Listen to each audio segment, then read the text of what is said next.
I promised to take care of hundreds of thousands of veterans exposed to toxic materials and care for their families. That's why I wrote the PAC Act. As Commander-in-Chief, I think we have only one sacred obligation. I've said it many times. Prepare those we send into harm's way and care for them and their families when they come home. Well, as Commander-in-Chief, I look at veterans completely differently than Donald Trump. Think about this, especially here in South Carolina, a proud military state. Donald Trump, when he was Commander-in-Chief, refused to visit a cemetery, U.S. cemetery outside of Paris for fallen American soldiers. And he referred to those heroes, and I quote, as suckers and losers. He actually said that. He said that. How dare he say that? How dare he talk about my son and all of us like that? Look, I call them patriots and heroes. The only loser I see is Donald Trump.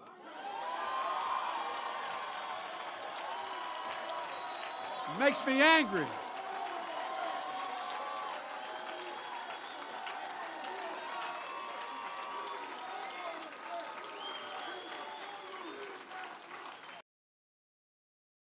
I apologize for losing my temper, but it really, really, really offends me.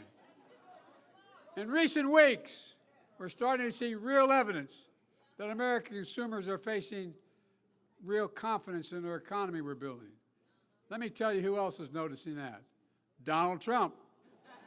Did you see what he recently said about that he wants to see the economy crash this year? A sitting president.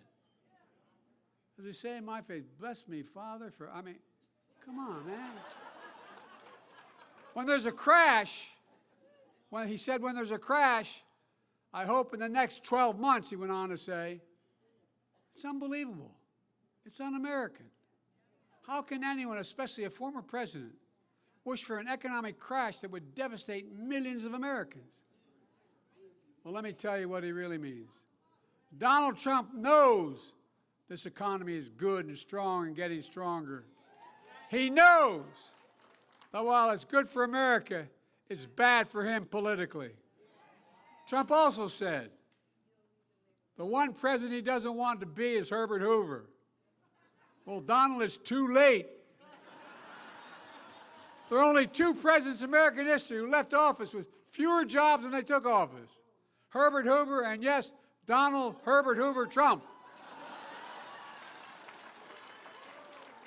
And by the way, have you noticed he's a little confused these days?